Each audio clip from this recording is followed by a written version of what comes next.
Hello everyone, welcome to the Adventures in the Void Spacecast. My name is Ross McClure here at Mythic Mountains. We talk about folk tabletop role-playing games, but tonight we're going to talk about something a little different.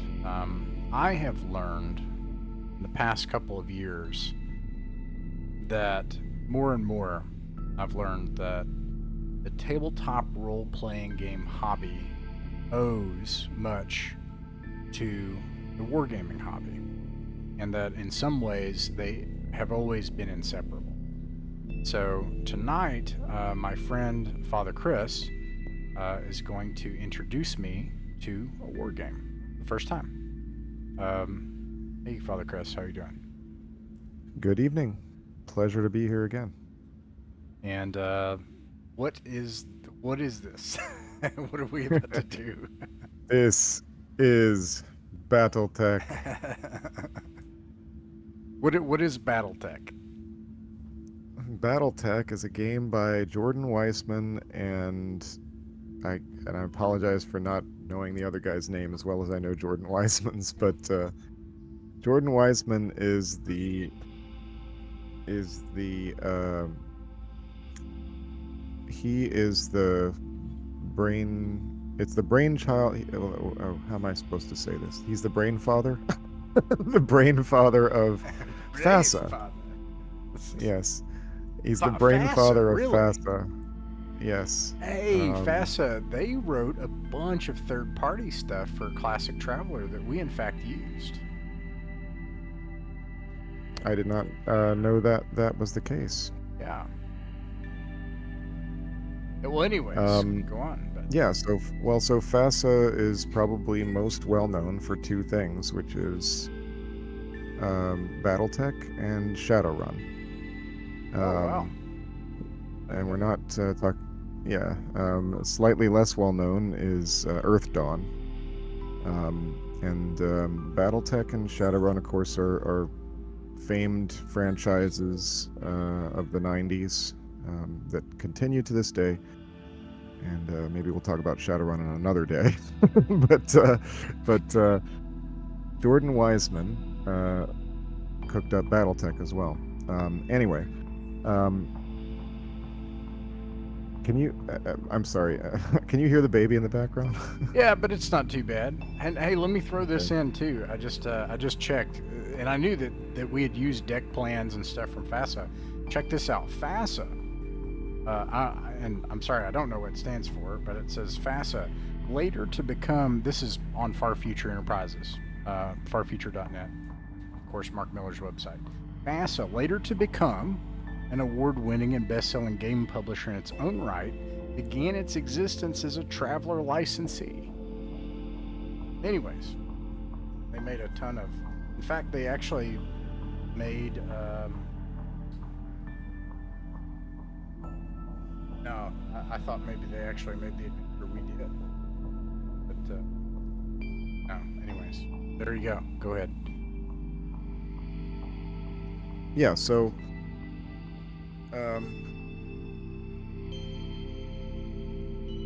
I'm sorry, the baby's really loud in the background, and I've got to deliver her to her mother. That's My okay. apologies. That's okay. I'm gonna keep talking about wargaming for a second then. So what Father Chris and I thought we would do, by the way, unless you count the X-Wing miniatures game, this is the first war game I've ever played in my life. And I've always been fascinated with Battletech and MechWarrior and the lore, and have never had the chance to actually play the game. So Father Chris was kind enough to host it and just to give a little tasting of it. So I don't know the rules. I don't know how to play. I just have an open mind and haven't played it before.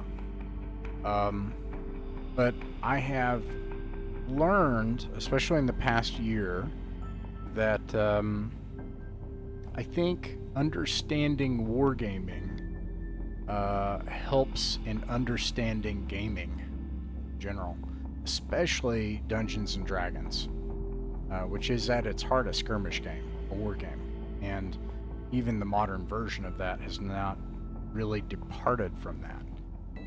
And so we might do some more war game stuff, and Yeah, we also might do some old war game stuff that kind of preceded the Dungeons and Dragons hobby, but we'll see.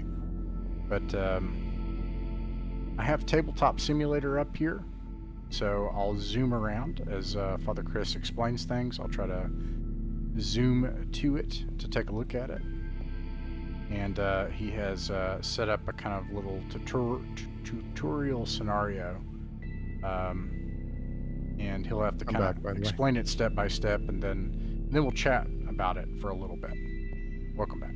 Yeah, thank you. Sorry about that.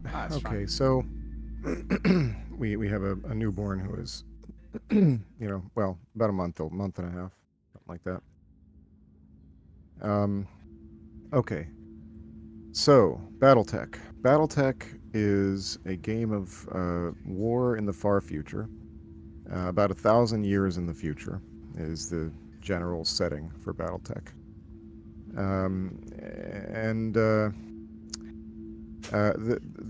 I'm gonna do what Battletech itself does, which is just start from the simplest up. At its core, it's just a game where giant mechs fight each other. That's what it is. Mechs of differing sizes, but the smallest of them is 20 tons. And the largest of them is 100 tons. The ones that we have laid out here, we have several classes of mech. We have, going from left to right on this beige side of mechs here, we have the catapult. 65 ton, that makes it a heavy mech. And here we can see that it is equipped with a total of 4 medium lasers, 1 long-range missile 15 on the right arm, and 1 long-range missile 15 on the left arm. Moving to the right, we can see there's a Shadowhawk. A medium mech, technically, but on the heavier side of medium at 55 tons. Equipped with short-range missile 2, long-range missile 5, autocannon 5, and medium laser. Moving over, we got the Commando, 25 tons, a light mech, with short-range missile 6, short-range missile 4, and medium laser. And finally, another, one of the lightest mechs around, and also one of the fastest, the Locust. 20 tons, with a medium laser and 2 machine guns. In this scenario, the two sides are just evenly matched. There are 4 mechs of exactly the same type. And this is a scenario from one of the 2 introductory box sets that are currently for sale, which are known as the Beginner Box, which is not this one, and then the A Game of Armored Combat. Beginner Box presents just a one-on-one mech scenario, but without the full rules concerning things like structure and heat, the cumulative effects of heat as your mech keeps firing lasers turn after turn and running all over the place, which is really a core aspect of the game. And since we're not, it is nice to start with the Beginner Box, but, I'll do my best to keep things moving along and keep things relatively simple and easy to understand. And just as a brief, very, very brief, I promise. Eventually, people start asking, why are these mechs fighting each other? And so Battletech, the publishers of Battletech, in an effort to answer that question and continue to sell books and miniatures and new things like that, have many answers to that question. And the answers really are the lore of Battletech, which is that in the year 3025 or thereabouts, the 5 great houses of the Inner Sphere are locked in combat in what are called the Succession Wars, which is a drawn-out conflict to determine which of them will succeed to the throne of the Star League and reunite the Inner Sphere of known space. And at some point in the hundreds of years before this, a man named Kerensky, who was the Grand Marshal of the Star League, took a whole bunch of the best mechs and everything else and left, and went somewhere into the outer periphery and disappeared. And because he wanted to teach the great houses a lesson or something. So anyway, all this history, at a certain point, hundreds of years, 100 years or so after 3025, Kerensky's descendants return, and it's called the Invasion of the Clans, which reintroduces a whole bunch of old Star League era mechs. So all of which is to say that Battletech has many different eras of history that you can play the game in, and many different, therefore, tech levels that the different mechs and equipment pieces fall into. And so that's all in service of why are these mechs fighting, and how can I get more mechs with cooler guns. So here we go. The scenario has an attacker and a defender. I think I will be the attacker, and Ross, you will be the defender. Now, if you open it, I believe it's to page 45, 47 perhaps, of the provided scenario here.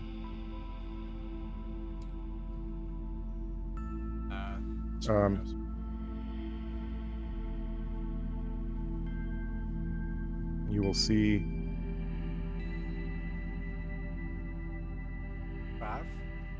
47.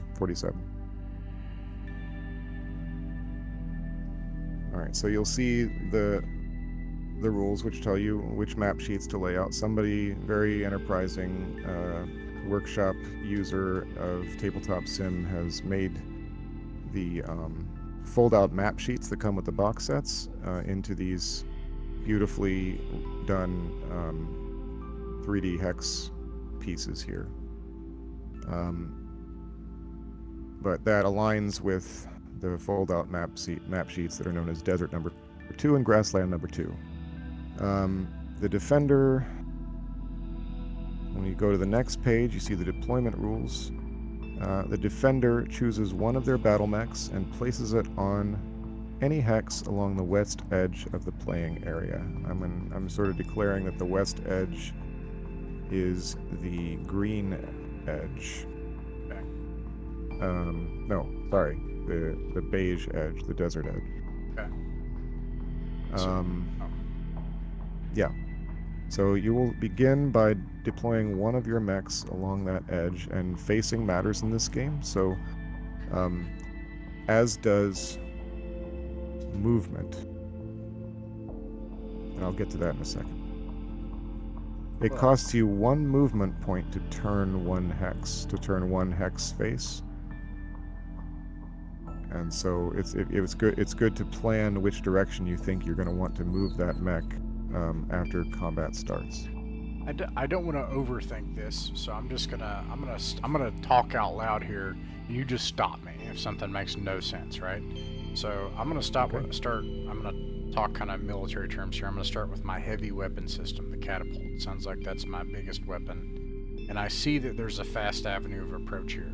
So it seems like tactically it is crucial that I control this fast avenue of approach in this terrain.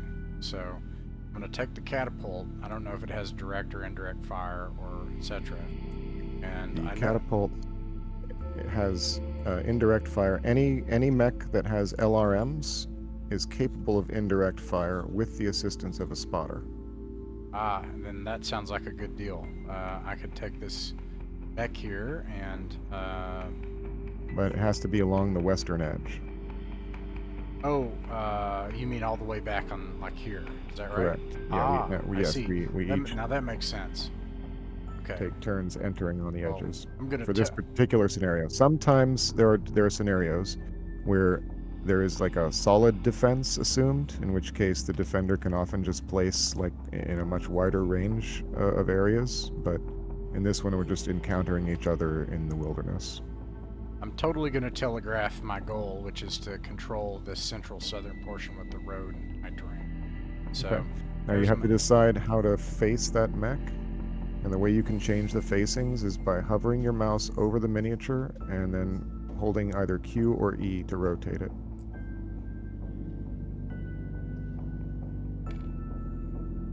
Now you have to actually face along one of the towards one of the mech Oh, faces. I see what you mean. Yeah. Okay. Yep. It's sensitive, but there you go. Yeah, these don't lock, or they're not set to lock to snap. There's no grid on this one. All right, we're not going to worry about that right now. I suppose there Okay, wouldn't be in I real will- life, right? I don't know. There would not, but some of the setups do include an auto centering feature, which can be very nice. All right, so I in turn will place. Oh, you're taking the beige guys. Okay, I'll take the green guys. I will place my catapult as well, and I will place him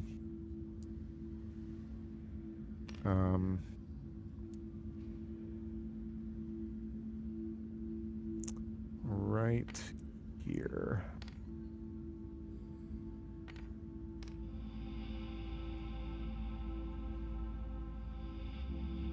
Okay, your turn to place. All right. Let's see here. The next thing is I'm going to create a dual paired weapon system thing. I don't know if this guy can act as a spotter, like you were talking about, or Yes. as a forward observer. But Yes. It's one of the most useful things a light mech can do. if that's the case, I'm going to have him ready to move ahead of my heavy weapon system. Come on. You can aim it using the shadow that's under it. Ah, right. I also know you hover over him, it tells you it's the catapult versus the locust. That's nice. Yes, you can excuse me. In Tabletop Sim, you can right-click on anything that's there and you can change its name directly from that menu if you want to, which is sometimes useful if you, like, for example, that you can't find a mech that you're trying to use and the miniatures provided. And anyway, all right, so you've placed your locust. I will place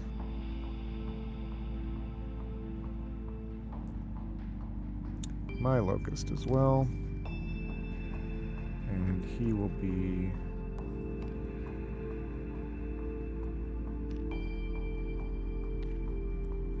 coming in on the road here.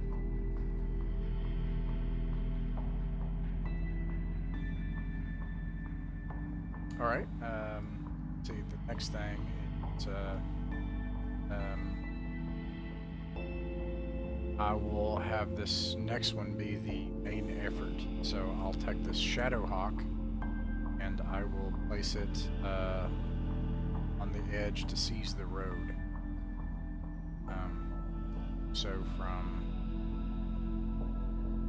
Keep in mind that turning costs one movement. Like that. One movement per hex face.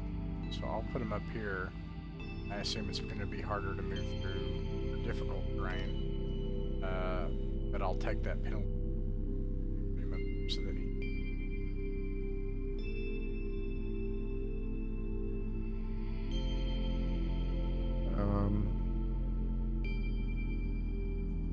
Okay. Up simulator. Right. I will place my Shadowhawk as well. And I will place him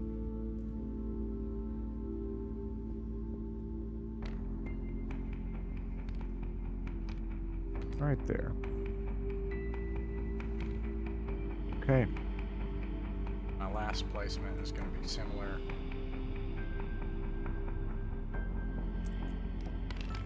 Oh. Sponsor. Whoa, whoa, whoa.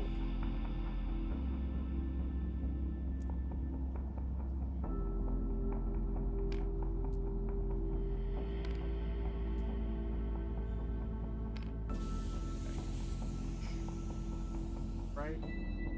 That one, thank you. Okay, yeah. Okay, and that means my final, which is the commando, and he will be hanging out here.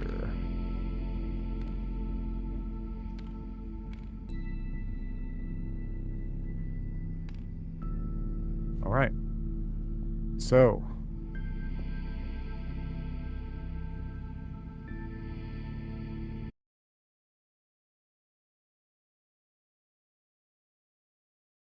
okay, just looking at the scenario.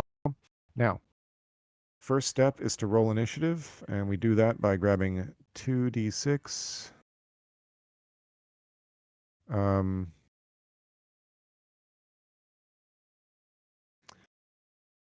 And I provided you I provided some larger sets of 2d6 to use.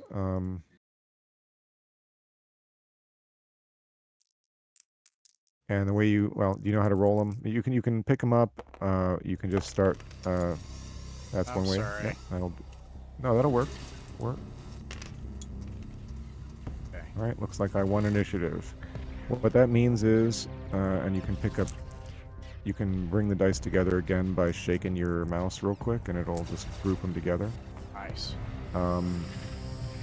Okay, so what me winning initiative means is you move first. You declare and then move one mech.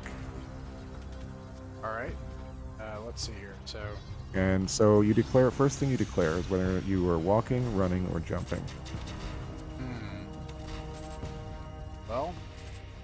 This will have an effect on your ultimate target number to hit if you end up trying to shoot at anything at the end of this round, which is kind of unlikely. But I think it's an imperative that we seize this terrain first. So the catapult, I'm curious about its movement. And actually make it, if it's realistic, to actually get to that terrain in time. As I see that you have taken the road. It's got a running speed of 6. Is that hexes? And, 6 hexes, correct. Does it have any effect on things if I take all 6? Or is it... No. Yes, it does. It means you are harder to hit if you're moving. If you go over to the chart that's laid out here on the right side, you'll see attack modifiers table. For you, you will have run, which is an overall +2 to your target number. You will have moved 6 hexes, which is an overall +2 to your enemy's target number, trying to hit you. Okay. I think then... You also will incur 2 points of heat from running. Ooh, that's what I was wondering about, if there was some sort of persistent effect. Well, now's the So time we've got to to, so heat. So at part of every turn is the heat round, which is where you tally it all up and then get rid of how much heat you have in the heat sinks. So you can see how many heat sinks you have on your mech sheet under heat data. For example, the catapult has 15. So that means it sinks 15 points of heat at the end of every turn. So you'll keep track of your heat using this counter at the top of every sheet. And Okay. I like to do it as the turn goes on, and then just sink the heat at the end of the turn. If at the end of every turn, once that heat round is done, you will then look again at the heat data and you'll see the modifier, the effects list there as you slowly accumulate heat over time. Also, heat sinks can be destroyed, and other things can happen. You could take a critical hit to the engine, which will remove engine shielding, which will just mean you just gain more heat every turn over time. Wow. Okay. Well. All right. So you're moving the I. catapult, running. Yeah. I'm gonna have him. And you said it takes 1 hex of movement or 1 full turn of movement to turn. 1 hex. Yeah, one hex of movement to turn 1 face. That is perfect. In that case, I will go 1, 2, 3, 4, 5, and then turn 1.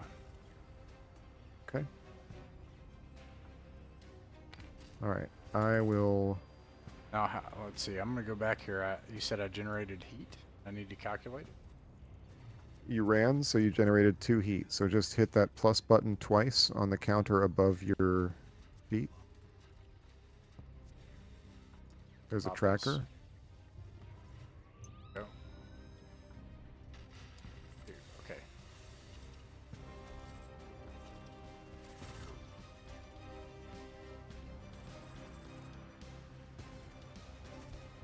All right.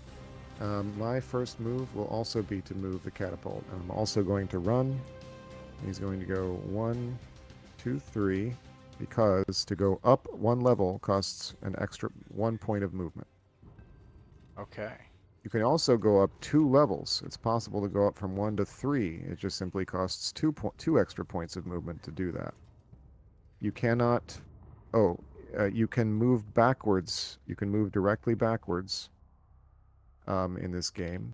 However, you cannot move backwards up a hill or down a hill. And you cannot move backwards while running.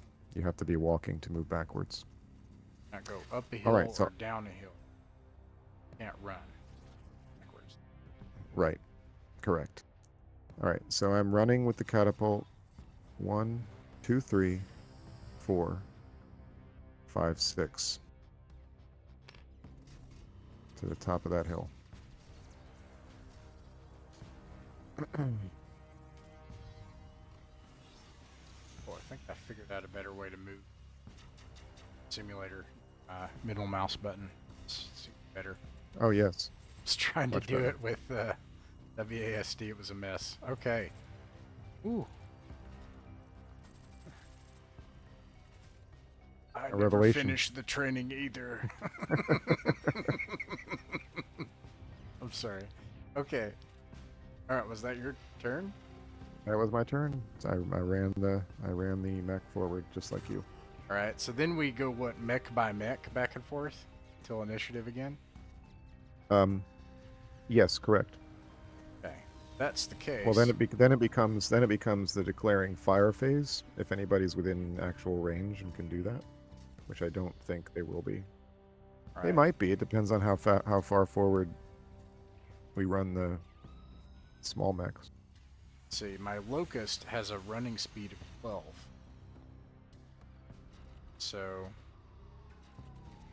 I'm gonna have him try to get ahead of the terrain to act as a observation post or a listening post. 1, 2, 3. And just so you know, going into a forest costs a point of movement. Going into a heavy forest costs 2 points of movement. But being inside a light forest gives a +1 to the target number to hit you, but not to fire out of. Oh, wow. Seems important. It often is. 9, 10, 11, 12. All the way first. Wait, no, it takes a so. Wait, no, you said a point, so it's No. normal. As long as it's Yeah. not heavily. 11, that would be 11, except it's 12, yeah. Right, and that's that. And then he ran 12, so he takes, let's see here, point table, running. 2 points for running. No, it's always +2 regardless of the distance.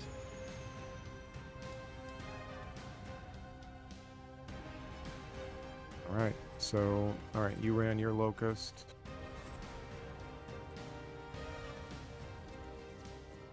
I am going to move my commando. Alright, commando is walk of 6, run of 9. So 1, 2, 3, 4, 5, 6, 7, 8, 9.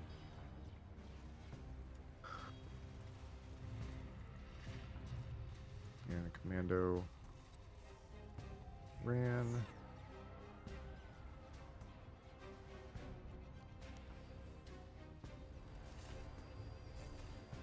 All right, that's your turn. Okay. Let's let's see here. So my other mechs, their are to seize the fast avenue approach and actually act as an effort. So they're, let's see, the commando.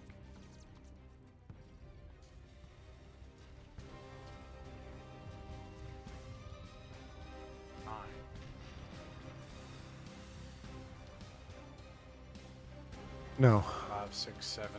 Mechs Turn. don't disrupt line of sight. Oh, that's nice. So even if you're right in front of somebody, it doesn't change anything about targeting. You don't have a chance to hit them or anything like that, unless you're trying to. Got it.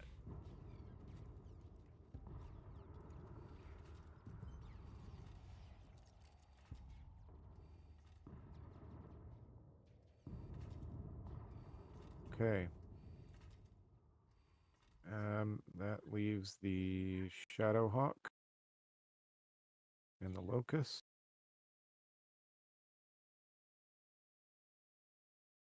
All right, Locust is going to move 1, 2, 3, 4, 5, 6,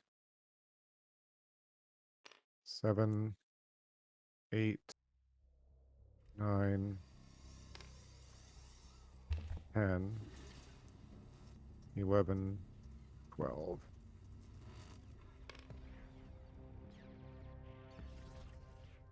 Oh, we're forgetting something. I'm forgetting something. My apologies. Now, let me add my heat real quick. So, a convention of tabletop Battletech is to indicate with dice. You notice all these extra dice hanging around the table. Is to indicate with dice how the movement of the mech that has just moved. So, for example, the Locust, I'll start with the one that I just ran. I'm going to take one of these red dice, and I'm going to put it behind the Locust to indicate that it ran. That's what the red stands for. Okay. Okay. Now, if I look at the attack modifiers table, I notice that I moved 10 to 17 hexes, which gives a +4 target number to anyone trying to hit that mech. So I'm going to take that red die and change its value to 4. Oh, okay. Yeah. Okay. So that tells you at a glance all the targeting info you need for later in the round. So let's go ahead and do that for our mechs. I think I provided plenty of red dice. You can always right-click on an object and clone it if you need more of it. Now let's see. The catapult. Yeah, so we'll just give us a second here to do this. Everything has run so far. The catapult is going to be at a +2.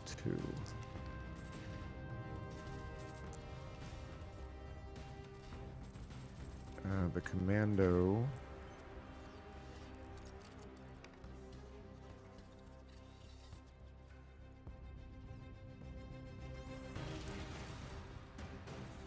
is also going to be a +2.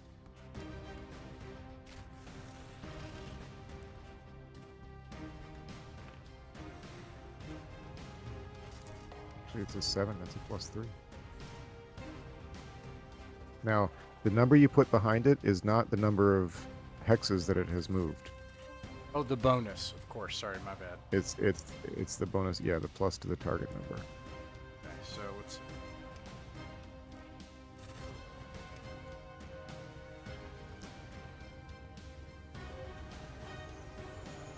The Locust is probably going to be a 4.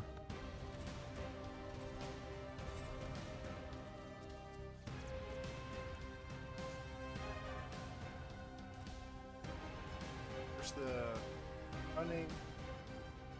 It's under attack Here modifiers. it is, attack modifier. Okay, I see.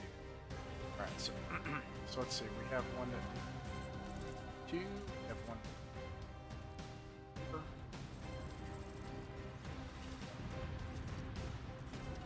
Yeah, 4. Probably 3 so, for the commando. oh, that's right. 2. Yeah.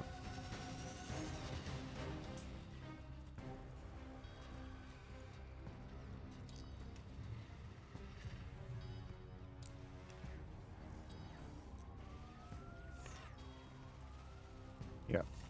All right, and that leaves you with the Shadowhawk to move, and also then me with the Shadowhawk. Right. 6. Wait, I don't know how much. Shadowhawk. Yeah, it can run 8. Yeah, Let's see. but you can't run through that forest. Ah, it's a heavy for it. Running through the heavy is going to take 2 movement, or actually 6. entering. I should say entering the heavy. Yeah. And leaving? Is it different if you... No. Ah, okay, so... I mean, yes, it's 1. It only costs 1 to leave it, or it costs nothing to leave a hex. It only costs to enter a hex. I'll make it to right here, but I won't be able to turn. I think I need to go here and turn. No. Let me show you something also. You don't have to turn. Let me show you. See this field of fire? Ah, okay. Okay. If you think of your mech in the where it says M in the center, the green is your whole front area. Anything that falls within that arc is part of your front arc. Okay. The blue area is your left arc, and the yellow area is your right arc. And those are areas where you can hit stuff, but only if it's with weapons that are on your left arm or right arm, respectively. Oh, this is flipped for whatever reason. Flip it.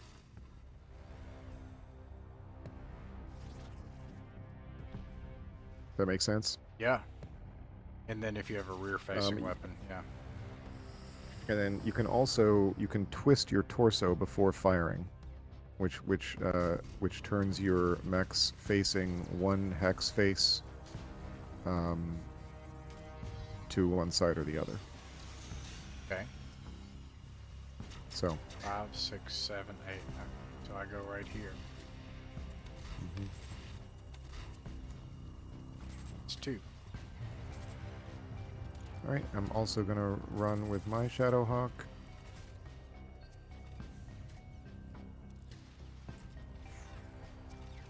One, 2, 3, 4, 5, 6, 7, 8. Okay. So, at this point, it is the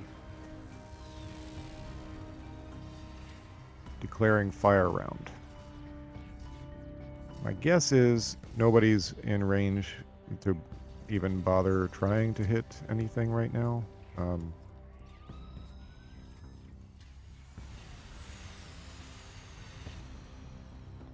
Yeah, that would seem to be the case. Yeah. I assume that the lasers are direct fire weapons. They could Yes. hit at long range at 9 hexes. I bet. And then, ooh, long range missiles. You could do 21 at long range.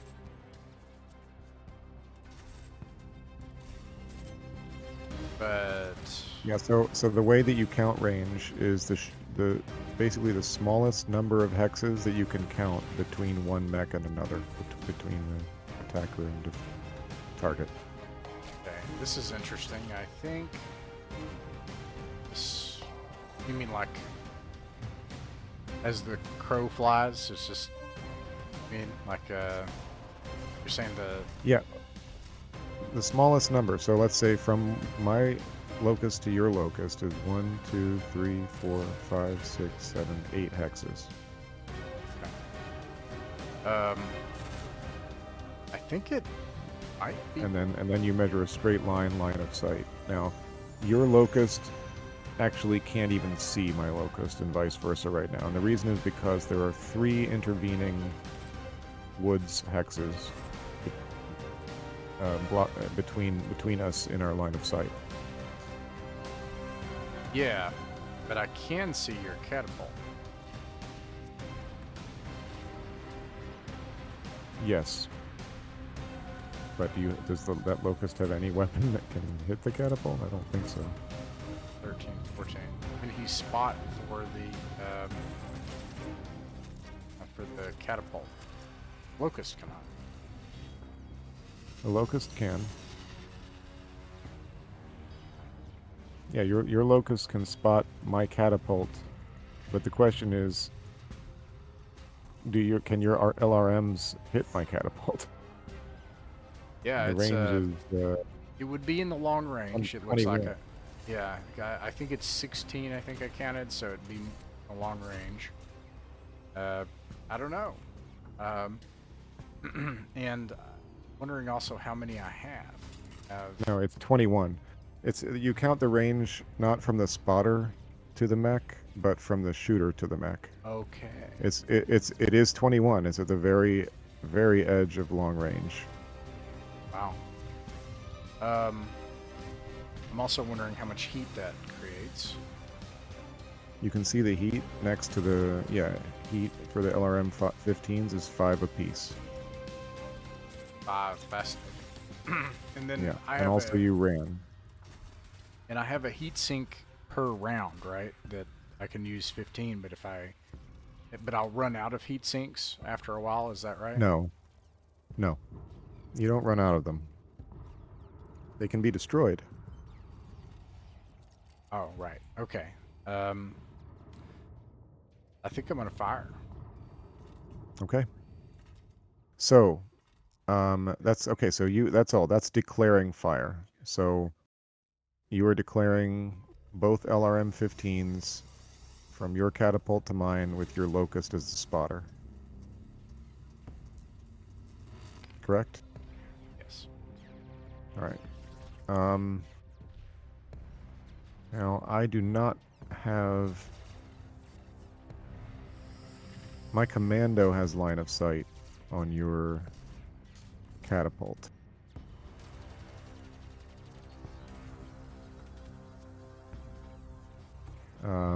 So I could technically do the same thing.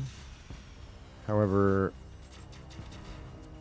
I'm not going to. One thing we're not going to do this time also is we're not going to keep track of ammo because there's no way we're going to, I don't think, there's no way we're going to finish this match. And, but you can see how many shots you have if you look on the,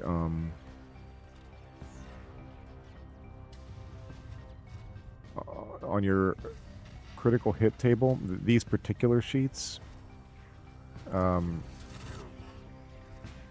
they don't have the ammo count next to the weapon itself in the weapon box, which is a shame. But you can see it down on the hit table, where you see ammo LRM 15-8, right? So you got 2 of those, so you've got 16 shots total of LRM 15, and those ammo sources are not tied to any particular launcher. They can be fed to any launcher, should one launcher be destroyed. Fascinating. But so yeah, you'd have 16 overall, which means 8 full volleys. I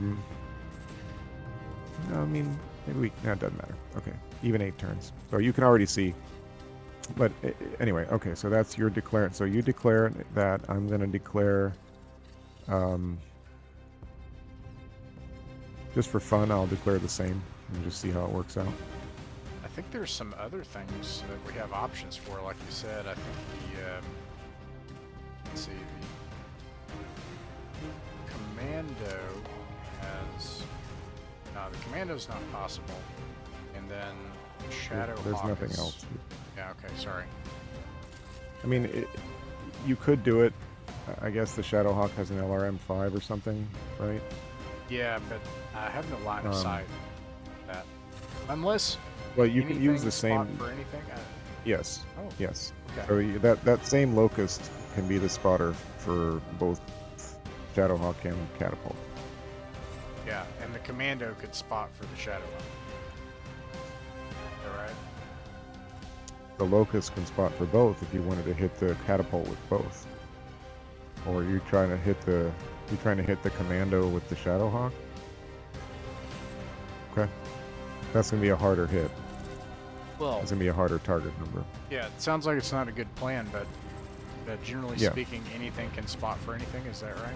As long as it's an indirect fire weapon system. Okay. Yeah. Now, here's the thing about it: is that indirect fire is a +1 automatically, and if you also mean to attack with the spotter, it's an additional +1 for both the spotter and the shooter.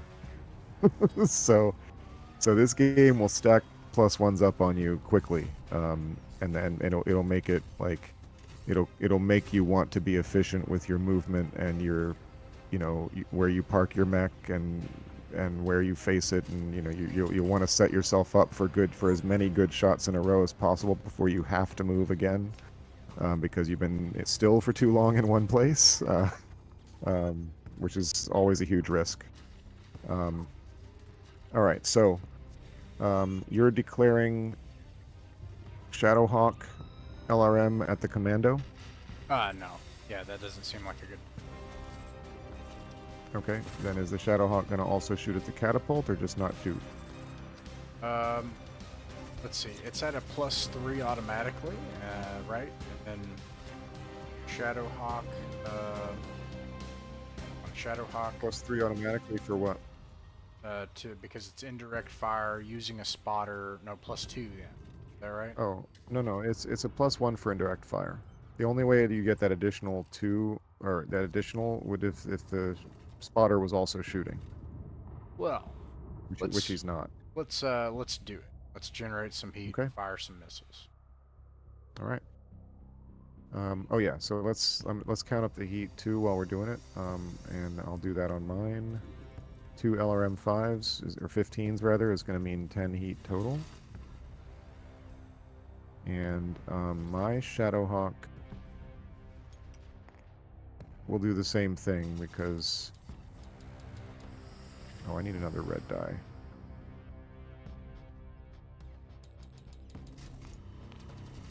For my Shadowhawk here.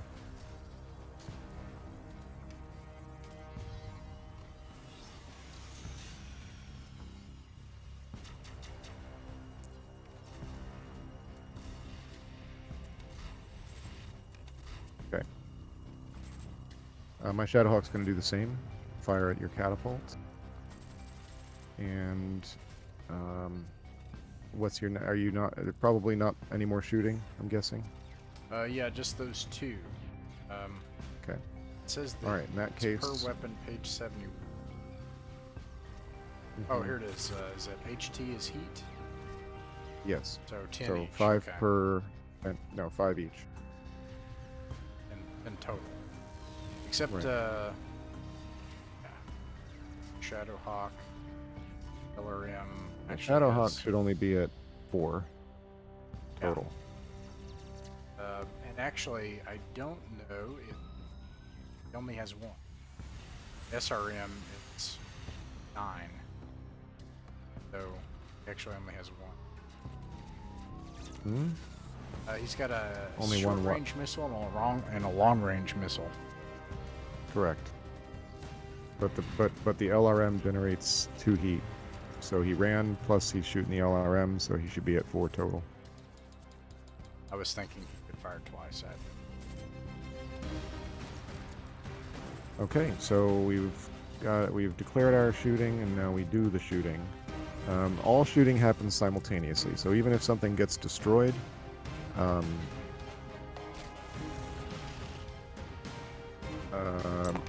it still gets... What? Knocking miniatures over? It's pointed this way. Sorry. Okay, go ahead. Okay. All right, so now we actually have to figure out what our target numbers are. Let's resolve your stuff first, and start with the catapult. Okay. So we're at absolute maximum range. Okay, we actually there's a sequence here, but we start with your pilot's gunnery skill, which on a regular pilot is assumed to be 0. It's just 4. So that is your core your base target number, 4. Add to that the fact that it is long range, which is an additional +4. So now you're up to 8. You ran. Now we're at 12. So I moved enough hexes to give me a +2, so it's an impossible shot. all right. But I declared it, so It's I an should expend the impossible ammo shot. and get the heat, right? Yes, if we were, and I would have, and I didn't even realize that it was impossible when you declared it. So my bad for that. But It's yes, fine. this is, yeah. Doosh, doosh. And you just see like missiles flying overhead, twirling away uselessly. And I did the same thing. So, bunch of birds got scared. Okay, the Shadowhawk, frankly, is going to have the same situation. Okay. Exactly the same situation.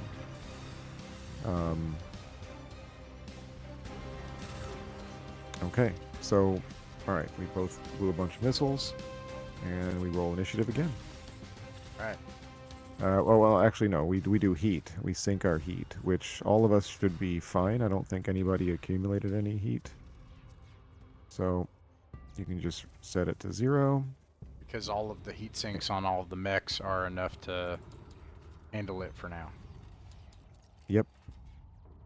It sounds like knowing your max heat. Let's see here. Knowing how much heat your favorite mech generates, and knowing, like, I mean, because of course, all you did was fire 2 of your possible 4 weapons on the catapult. If you had also fired all 4 medium lasers, for example, each of those is 3 heat by itself. That's 4 times 3 is 12, right? So the catapult firing everything generates 22 points of heat. Okay. And that's without running. And the heat sink can get rid of 15. I'm looking on the sheet to see where the heat sink is, or if it's Right. different by mech. It is different per mech. Okay. It's There it different is. per mech. Yep. I think I see 15 there in 15. heat data. This one has 12. And I suppose that means single heat sink. It's got parentheses. That stands for. I'm not sure why. Oh, because there's 15 items. Ah. I guess. Gotcha. 15 things that can be destroyed. There's such a piece of tech called the double heat sink. It is a more advanced piece of technology. I believe it's clan technology. Comes in later, depending on scenarios. All right. So now, initiative. Okay. I have rolled a 9. I have rolled a 5. Okay, so that means you move first again. Oh, lower is better? No. It's worse to have to move first, because I get to react to what you're doing. Oh, yeah, that makes sense. Okay. Let's see here. I want... And also, you can activate a mech without moving it. Okay, so if you have placed your mech where you want him to be, and I'm not saying that's the case now, but just so you know, as a way to gain back the initiative, you can begin by activating a mech that you know you're not going to move, and toss the ball back at your opponent's court. Well, I think I want to move them all, so I'm going to move this guy there and stop and walk. So... Okay.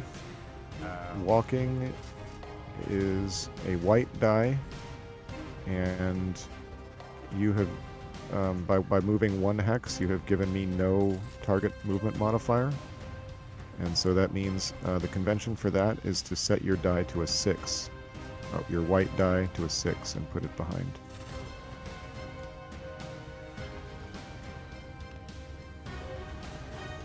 I made those... Okay. Oh, no.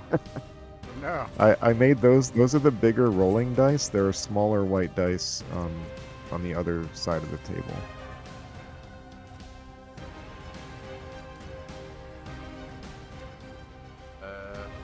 Here we are.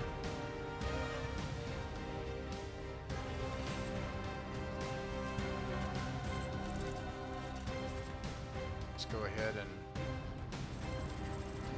I don't think anybody else is walking. So yeah. This should be at 6. Yeah. Oh.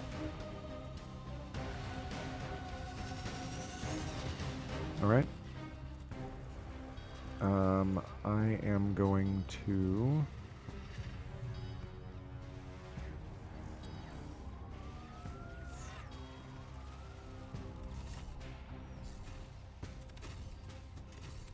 run the locust. 1, 2, 3, 4, 5, 6, 7, 8, 9, 10, 11, 12. Oh no. No. 10, 11, 12. No, I can't do that. I have to do the one that I said before. 11, 12.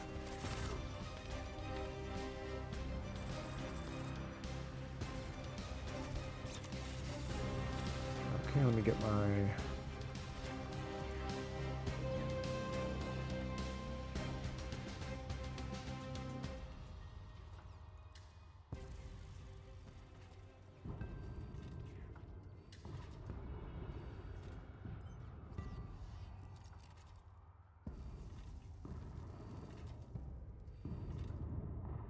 So,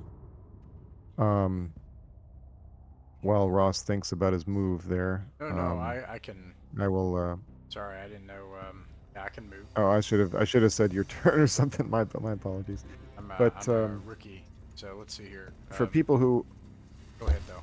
for people, yeah, for people who wish to get granular and who doesn't like to get granular, The, there's you know, people get way into making make sure you're counting all your turn facings. I was, but where I messed up, I don't know how far. Okay. All right, go ahead. So people who get real granular with the different houses, and I mentioned there's these great houses fighting the succession wars, and there's different houses are also trying to develop new mechs or modify existing mech chassis and things like that as time goes on. And so you'll see new kinds of mechs, or for people who want to simulate the kinds of engagements that should be happening according to the lore. There's whole mech lists. There's a website called the Mech Unit List where you can look up all your eras and your which houses had access to which mech chassis and which year and all that kind of stuff.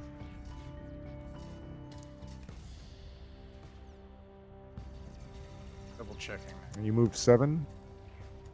8. So 8 But is plus what? 3.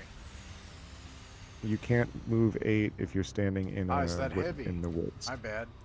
Well, Okay. it costs 1 to enter it. Plus, there's the number of turns that you had to make. I didn't turn. No. You had to have turned I'm sorry. twice, at least twice. I could have. I thought I. Now I'm lost. Because Yes. if you ended up there, you had to have turned twice. Okay. I swore Right. Well, what I'd want to do is not turn. Okay. I thought I was at.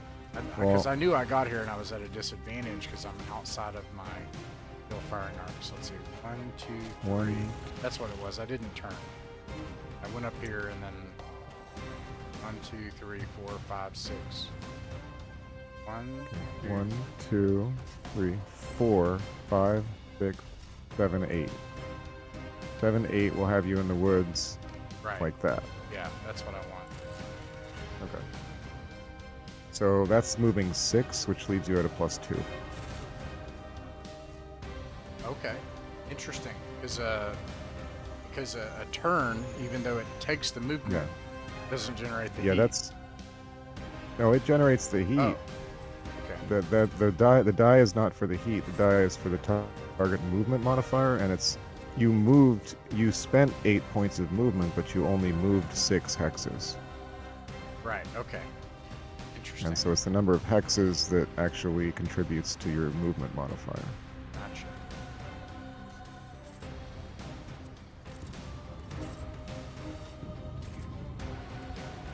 Alright, so now I shall move my Shadowhawk.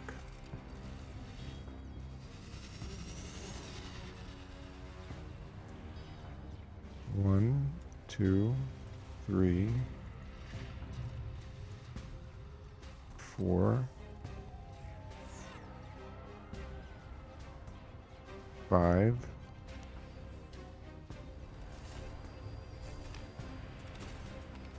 6, 7, 8. The Shadowhawk's about to shoot his shot, player. Shoot a what? He's about to shoot his shot, player. Oh yeah. All right. Yeehaw. Yeah. All right. Your turn to move. This is your moment, Locust. 1, You 2, 3, 4, 5, 6. You- 2, 3, 4, 5. Okay, you move 7 hexes.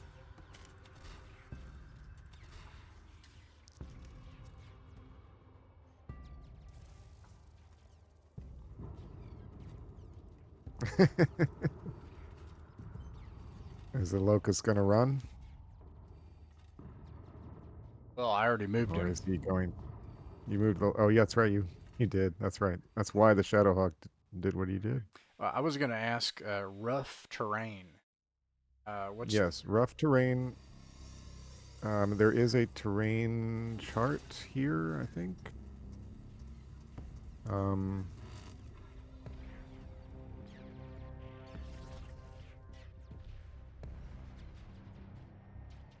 movement cost? Rough terrain plus 1 Yeah, movement plus 1. cost. Okay. Okay, so that may affect my plan here.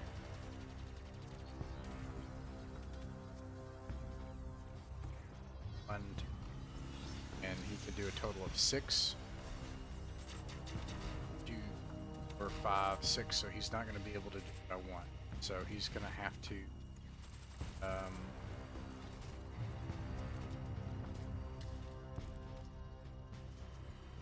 This weapon system.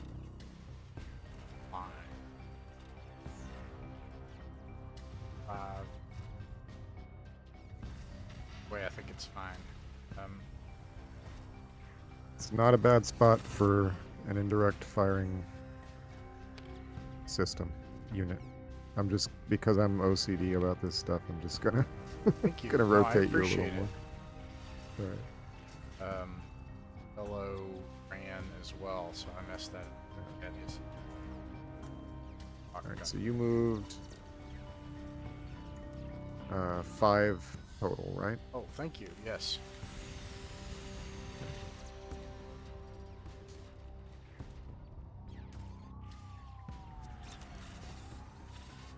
You can see what I mean now about a company level game of this being unwieldy. I'd assumed that it was units or something. You know, like how.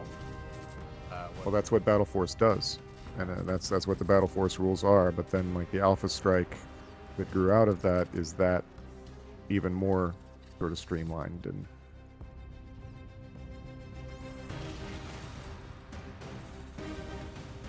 But I'm of the mindset I like the granularity, and I like, you know, tracking heat and getting individual parts blown off and all that good stuff. It's part of the fun for me.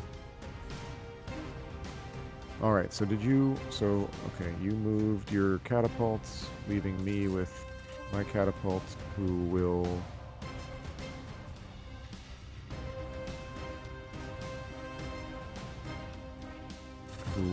actually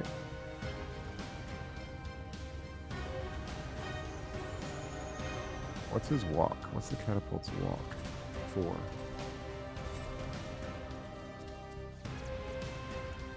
Okay. Catapult is going to make this move here. It's going to walk. 1, 2, 3, 4. No, I can't do that. That's illegal. Because I'm moving into a forest as well. So instead,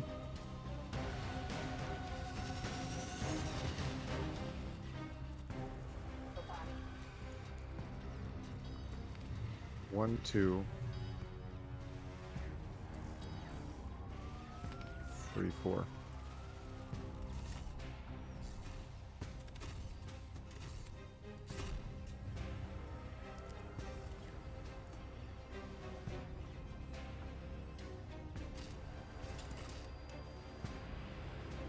Okay, and your turn for the commando. Yeah. Let's see here. Let's start a proper shooting war. So the commando can go, let's see, you can run 9. 1, 2, 3, 4, 5, 6. He can walk 6, so I think it'd be better to walk to take the, because if you run, it affects your pilot's aiming, right? Yes, it does. 1, 2, 3, 4, 5, 6. So walk 6. Yep. And he moved 5 hexes total, which is a +2. Actually, even has line of sight on a mech from it. Yes. Yeah. Yeah, he does. All right, +2. You said +2. Or the white die. One of the small ones here. No problem. I'm just Yeah, no, I'm just I taking charge a appreciate little it. bit. No problem. No problem. Hopefully me Yeah. taking charge like that doesn't short circuit you learning No, the I rule think involved. I see it happening. Yeah. Maybe Okay. maybe it does, but no. This is good. More time. All right, to so learn as now well. I will move my commando. And where is my? There he is. To do some shooting. We only got about 6 minutes left. Yeah, exactly. 1, 2, 3, 4, 5. Yeah, let's get some violence going here. And that's my commando. He walked. So moved 4 hexes total.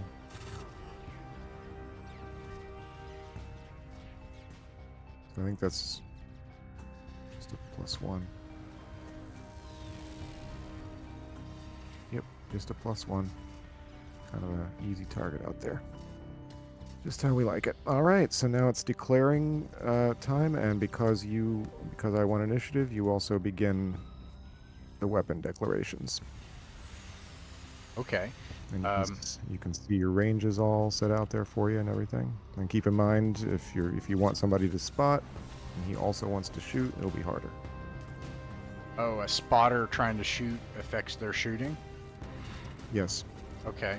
That's what I meant before when I said it's a +1 for both the spotter, an additional +1 for the indirect shooter, and a +1 for the spotter. Okay, I see what you mean. My question is, does this covered hex break line of sight to somebody in the trees? From the Shadowhawk here to which hex? the Okay. Locust. See how there's Okay, so from your Shadowhawk, from your Shadowhawk to my Locust, you have 1 light woods to deal with, plus the heavy woods that the Locust is standing in. Heavy woods. And that's an overall +3 to you. Nice. Okay. Well, I think that's... So I'm going to just fire everything. Okay, that's not including the +4 from me running and the +2 from you running. So that's a 6. So it's hypothetically possible, but not likely. So I'll fire... +9... No, it's actually impossible. Oh. Wait, well, no, hold on. No. What's your... Well, let's look at your ranges. 1, 2, 3, 4, 5, 6. No, I mean your weapons range. So your Shadowhawk. Oh. This is for, obviously, yeah, the range for is the 6. lasers. Okay. Okay, medium. Well, it could be... I mean, AC5 is within short range. LRM5 is within short range. Okay. Right, so I think that short range is the only thing that might even be possible, but you think your starting target number is 4 because of your gunnery skill. You ran, which is for 2. So it's short, and it's short. We're just talking about the short range weapons right now, which is the AC5 and the LRM5. Okay. And that means yeah, so that's no bonus there. So 4 plus 4 from me from how many hexes I moved is 8. Plus 2 from you running is 10. Plus 3 from the woods makes it impossible. Okay. All right. So even your short range weapon, actually the Shadowhawk can't hit the locust at all. All right. I'm thinking it's going to be firing missiles. So, and Yeah. this fella here is going to do a bunch of spotting. And we're going to use every missile we have as Shadowhawk. It's going to be Okay. everything from the catapult, everything from the Shadowhawk. Well, which mech you have to declare mech by mech. So. Oh, I'm sorry. We go back and forth. Yep. Aha. All right. Well, the first one, starting with the Shadowhawk, long-range missiles, and I think it might be possible range missile at medium check for 5.6. It is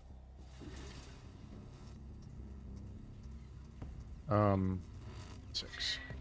You said the shortest possible distance.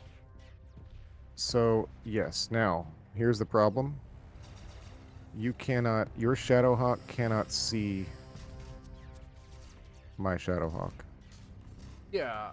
Now, and the locust can only spot for long range missiles.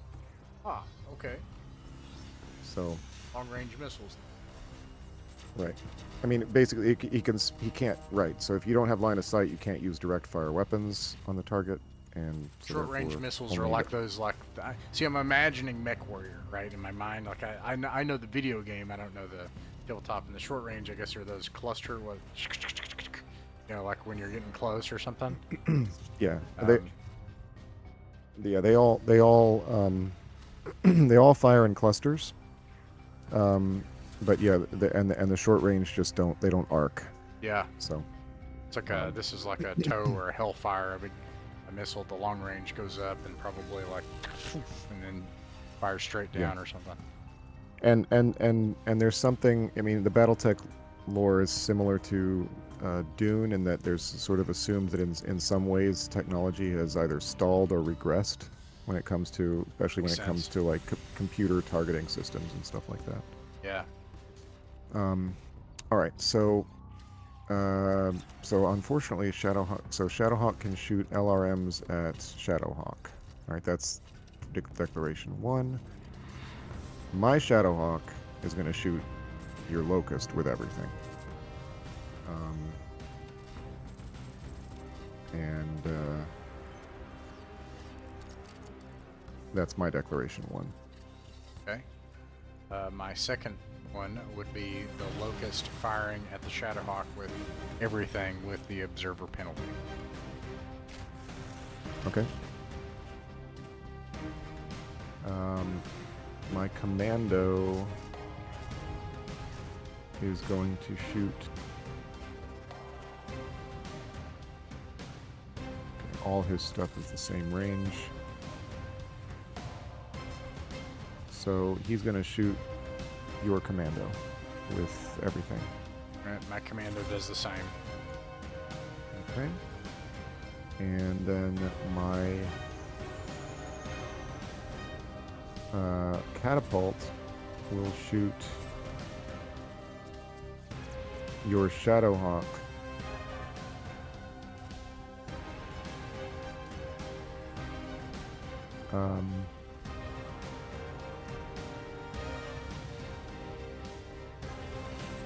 Nope, I'm gonna shoot the locust. Yeah, see if we can kill that locust. Yeah. See if it's possible. I'm gonna shoot the locust with LRM-15s. Okay. So I have to go first, right? Because that's Don't you have one more to declare? No, I already said. Yes, I'm sorry. The catapult will also fire at the Shadowhawk. Okay, and then my locust is going to shoot at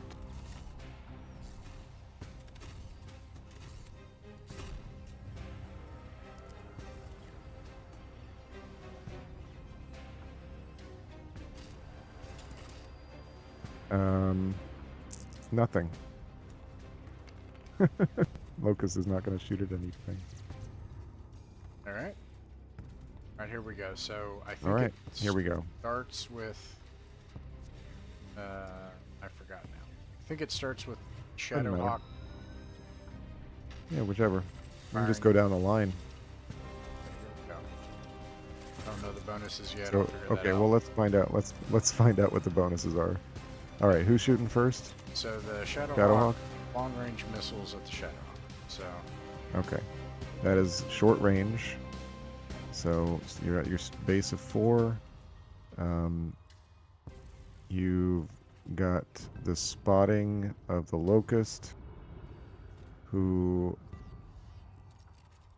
walked, and that's a +1. So I think that's it. I think you. Oh no, you got the +3 from the Shadowhawk running, 7 hexes. yeah. So that means you are at an 8. Your target number is 8. Okay. And I failed to meet. You did? Yeah, I got a 5. I'm sorry. No, I think one. Sorry, got an 8. Bad. Yeah. It wasn't much of a roll, but I'll take it. I don't know how to do that. That's okay. I'll demonstrate. If Yeah, you yeah, if you hover actually. your mouse over, first of all, you can pick up the 2 dice and shake them around, and that'll roll them by itself. Yeah. But then while you have them, so you can also hover over them and then hit the R button a bunch of times. So just. Um, Oh, I see. I don't want to hit a mech or something. That's exactly.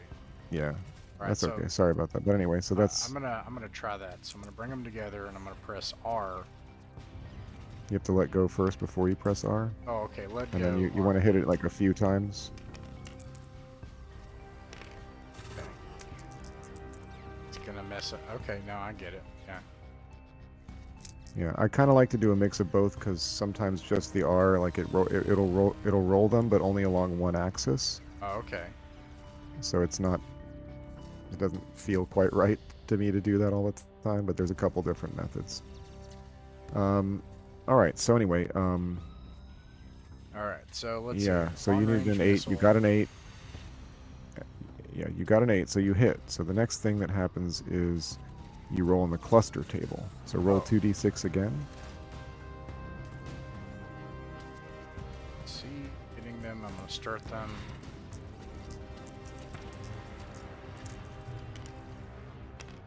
Got a 7.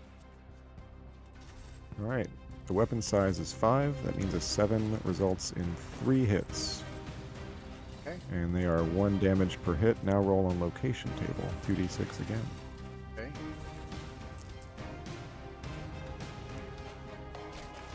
Try it. That did not work. Let me try to get this stuff. Okay. It's not for some reason. No. 6, 10. All right. 10 is a... Hold on. Let me see. Let me look at the angle here. You're shooting at me, The right side. and I that's think. it. Still, no. It's not. It's front arc. Oh, It's in the front zone. it says left arm. And I'll show you this. Here's. Yeah. So hold on a second. Oh, sorry. Front arc, left arm. So, and let me show you how that works. Over here, I showed you the field of fire template. Yeah. There's also the hit template, hit location template. Okay. And so you can see the angles that are considered a front, left, right, or rear hit. All right. So, almost. I mean, yeah. It's the game makes it a challenge to actually achieve a rear hit. But if you do achieve a rear hit, the armor is much thinner. All right. So, okay, you hit right arm. No, left arm. Okay, left arm in the Shadowhawk. Zooming in on my Shadowhawk character sheet, we got 3 hits. And this particular setup has these nice little armor internal tracker counters overlaid on top of the the sheet where the armor section is. And so you can just hit these buttons here. So I took 3 hits to the left arm.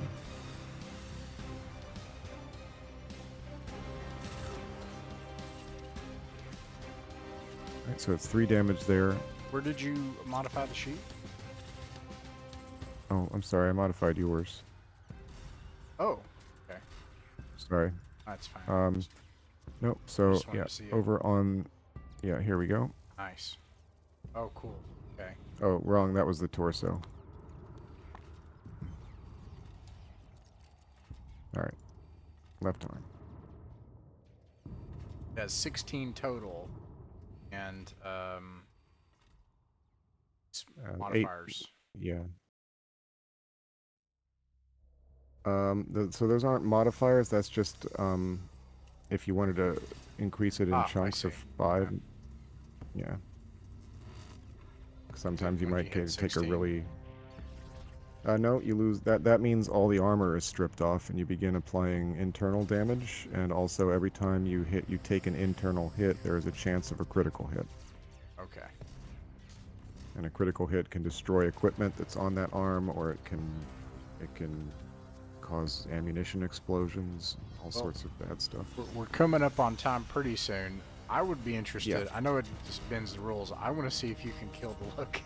I want to see if you can. Okay. Maybe that's not All right. possible, but I'm So curious. so we'll switch over to the Shadowhawk then, and Shadowhawk will fire everything at the locust.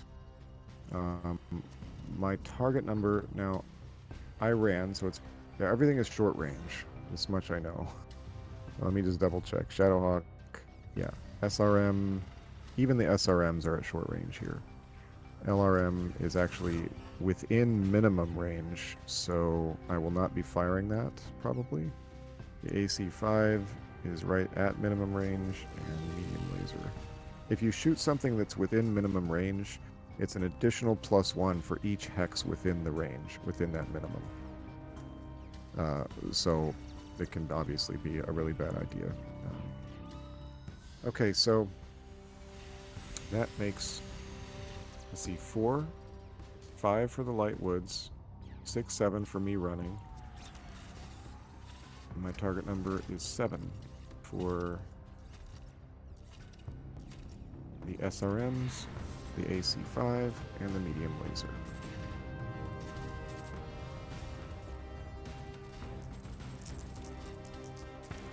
Okay, SRM hits.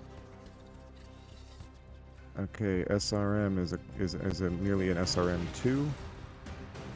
So we roll cluster.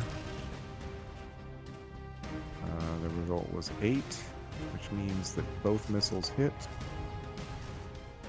And you roll for SRMs. You actually roll individual hit locations for each missile. Missile 1, location 6. What is that?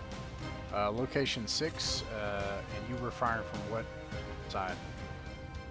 Front. Front, right torso. Pretty much it's always been. Alright, so go ahead and mark 4 damage. Oh, sorry, that was missile 1. 2 damage on the right torso. Alright. Missile 2 is in location 7, which I know is center torso. So it's 2 more damage to the center torso. Alright. I think I'm doing the wrong we now one. Actually, move- it's supposed to be locust, right? Yep. Alright, so it's 2 to the right torso, 2 to the center torso. That was the SRM. Now we do the AC5.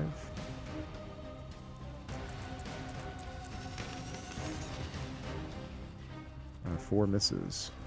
Cool. And now we do the medium laser.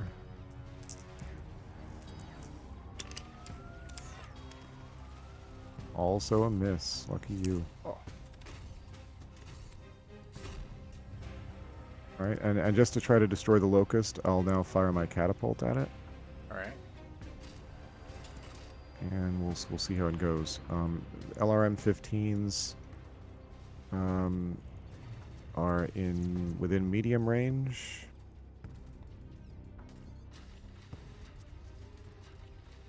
Makes it a 6. I walked to 7. You're in the light woods. It's an 8. And I got 2 to fire here. First launcher. Miss. Second launcher. That's a hit. Hit with the dice and the missiles. So now we roll cluster.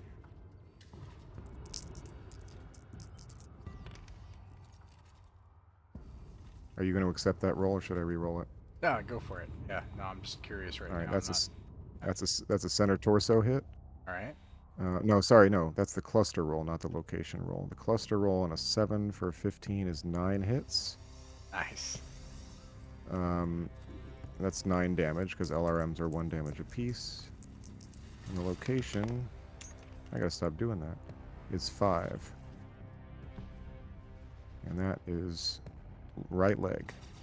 Right leg. How much So damage? yeah, 9 damage to the right leg. That might strip the armor from the right leg on a locust. Yeah, it does. There's only 8 armor on there.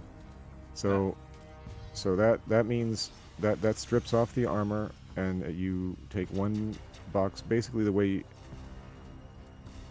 way that I've been working this is the sheet. You can lock down the sheet,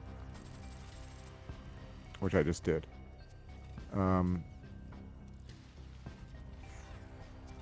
And once the sheet is locked down, you can draw on it. Okay.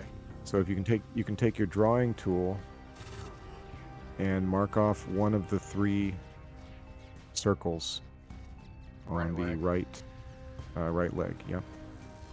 Whoops, Also, that was way whoa. too big. I'm just gonna leave it for now because we're. That's running out of fine. time, That's but- funny. Yep. Okay. So the right leg, you took an internal hit there, which means there's a critical chance. All right. And so I'm gonna roll that critical chance. And that's a 2d6 roll, as everything else is.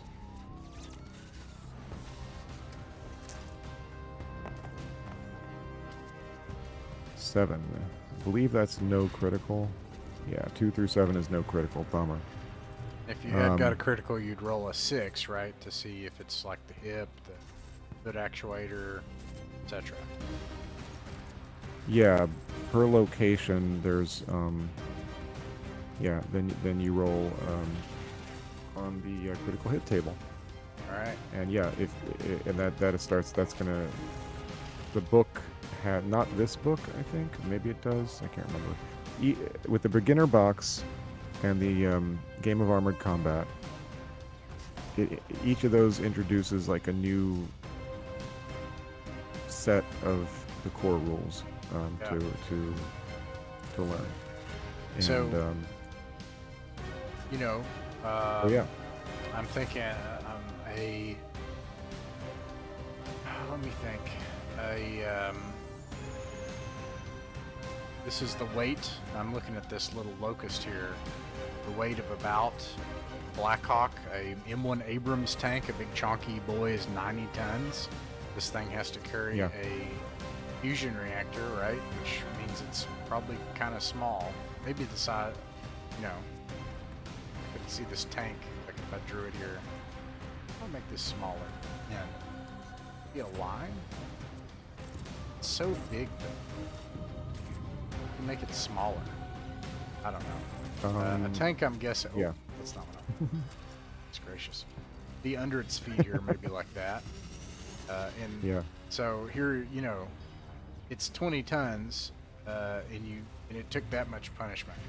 So is what I was trying to say. So it looks like these are some pretty tough. And I could see it taking a while. So I'm gonna move over here and bring the text back.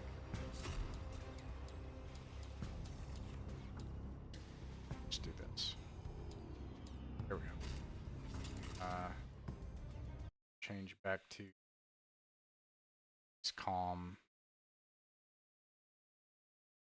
Okay. So, and we don't have much time. So yeah, but yeah, that's no, but yeah. Go ahead. I mean, yeah. So it can be a bit slow going, but when everybody knows what they're doing, and things are moving along, and you've got um, in our campaign, I've set up a stop clock on the side of the table, and we're going to sort of integrate turn time limits and stuff like that to Love kind of, it. you know, I like that. Yeah. yeah, which is something that I got from Blood Bowl, uh, and I think it's just a good idea. I love that in D&D. To me, that's part of game D&D at least is multiple games and multiple things, and it's not explicitly stated, but for me, part of the challenge is that you can't take an infinite turn.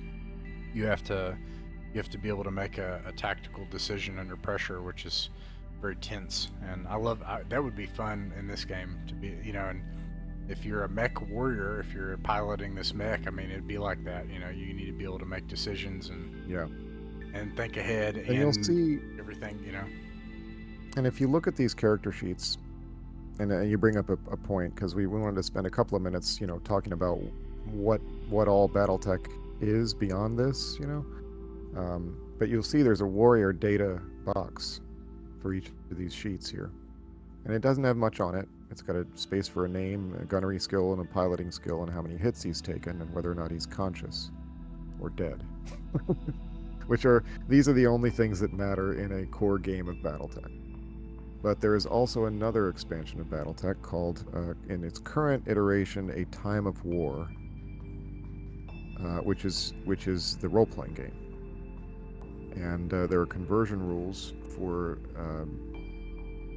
making your mech pilot into a Time of War character and vice versa.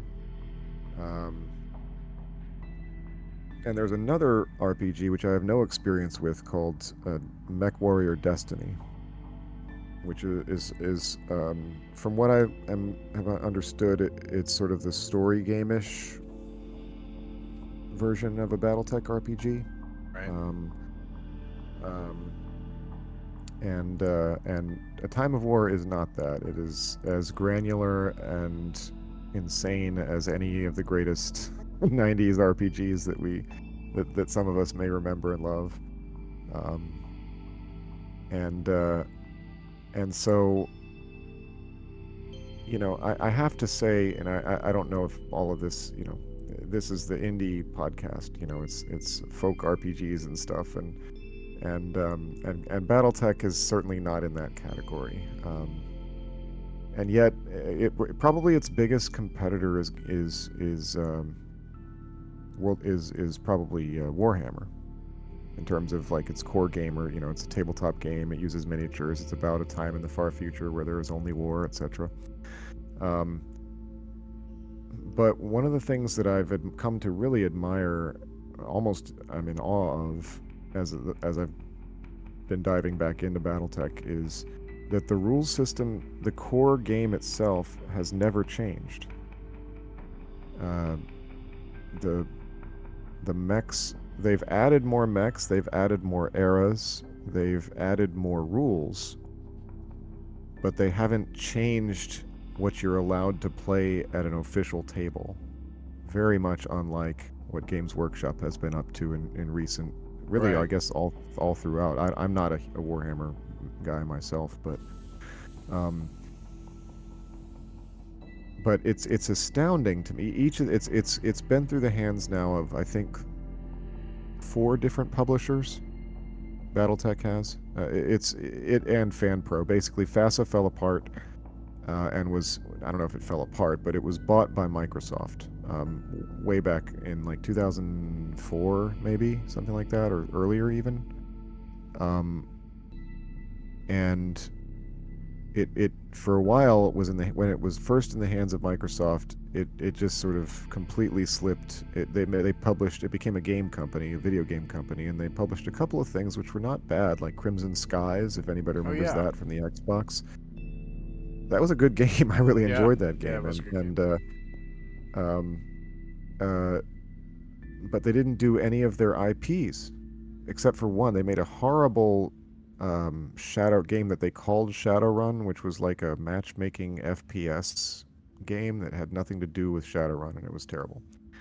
And so FASA kind of slipped away, and their games began to be published by, at first, I believe, FanPro, and then later by WizKids, and then by Catalyst. And now Catalyst, I guess WizKids became a miniatures company, and they're still part of Catalyst or associated with them. I don't really know.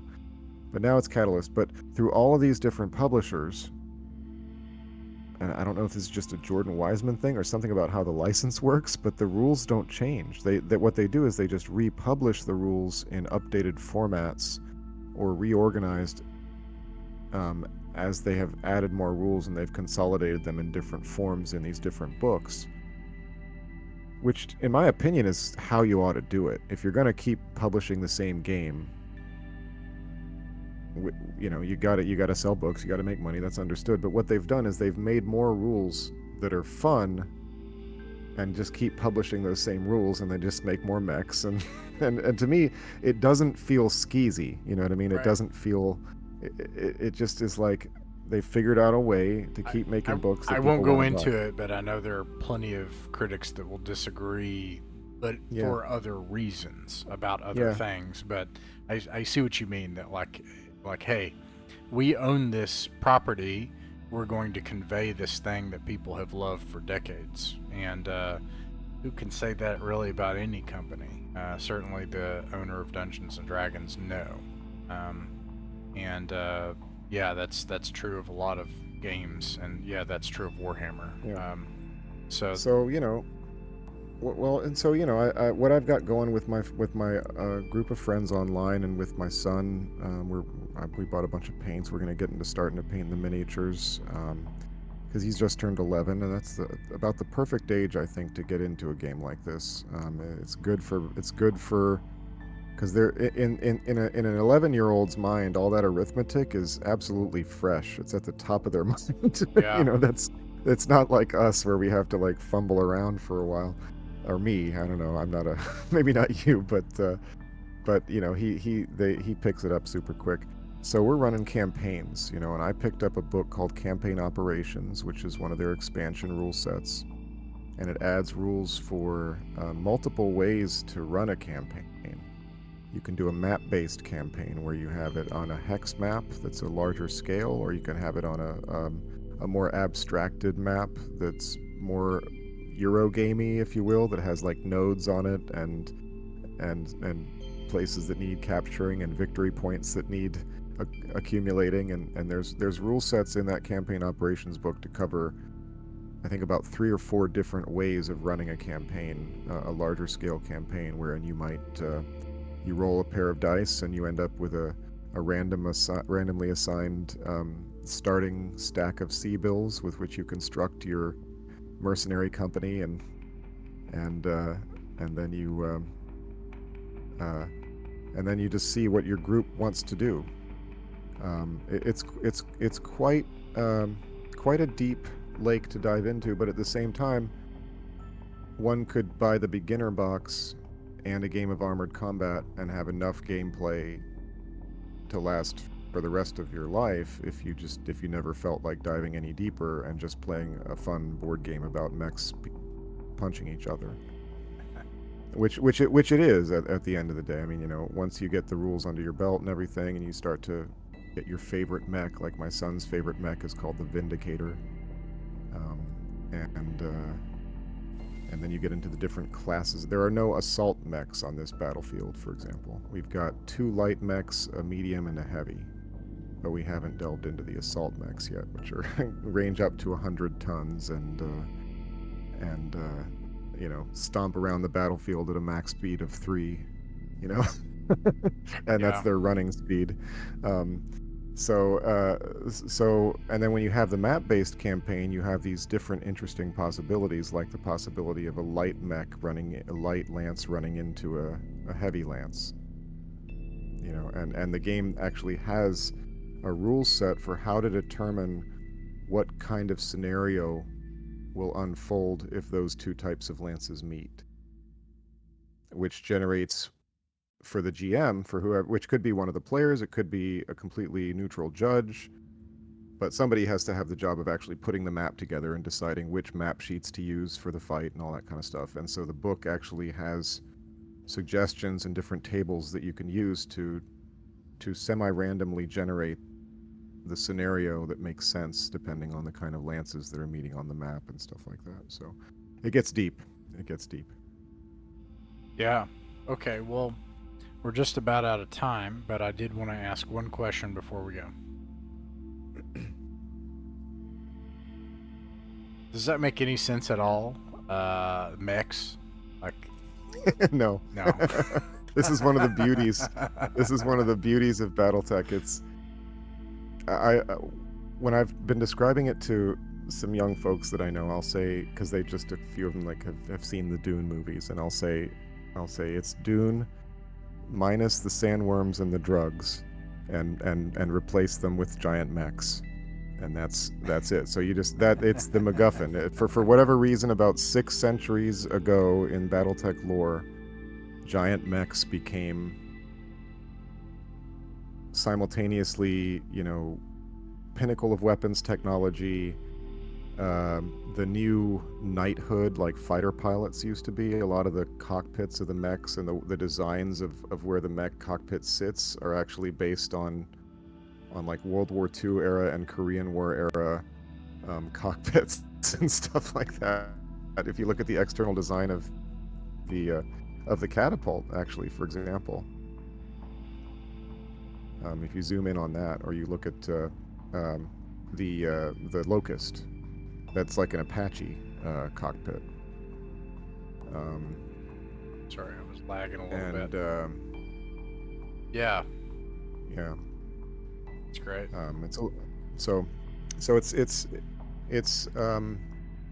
It's absolutely MacGuffin. It makes no sense whatsoever. Anyone and any of the true mech nerds that I've talked to, like, the first thing out of their mouth will be like, mechs are ridiculous. Even if they love mech, they love everything mech. They love Gundam Wing. They love Armored Core. They love all of it. But at the same time, they'll be like, no. You have to have a wider base. It makes no sense at all. It gets knocked over. How's it ever going to stand up?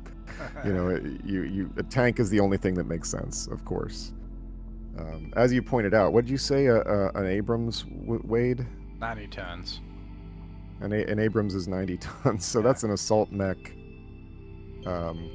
size thing. So anyway, yeah, and I've seen plenty of Abrams. And now vehicles in Battletech are a whole other thing, and they exist. And you can bring in vehicles, you can bring in infantry, you can bring in aerospace units, you can have space battles, you can have galactic spanning risk style board game conflict, and all of that exists in various. That would be rule fun sets to within me to Battle. have an alternative to X-Wing Miniatures game, to have an alternative to Battlefleet Gothic. That sort of thing would be fun to me. But well, we're out of They time. exist. But All right. but Father Chris, I really appreciate you taking the time to hang out with me and to show me this game. My pleasure. Thanks a lot.